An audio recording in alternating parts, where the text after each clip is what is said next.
პროექტის მე თბილისის მოტრფიალე ვარ ფარგლებში ინტელექტუალური თამაშის მონაწილე მოსწავლეები კავკასიის საერთაშორისო უნივერსიტეტში ლექციების კურსს დაესწრნენ.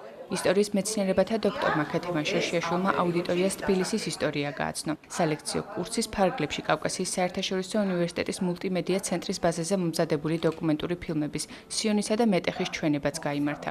პროექტი მე თბილისის მოტრფიალე ვარ ითვალისწინებდა საჩუქარს.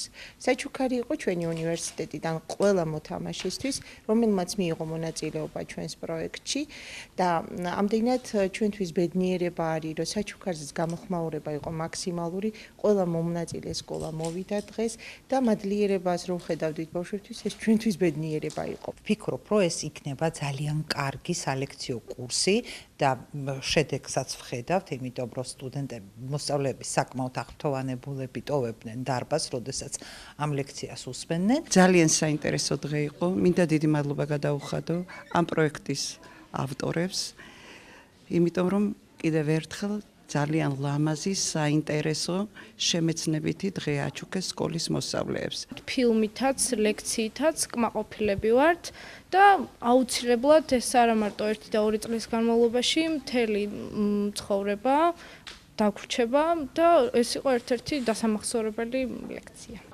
ინტელექტუალური თამაშების კვირეული მე თბილისის მოტრფიალე ვარ თბილისის მერიის, მუნიციპალიტეტების, განათლების სამინისტროსა და კავკასიის საერთაშორისო უნივერსიტეტის მხარდაჭერით ხორციელდება.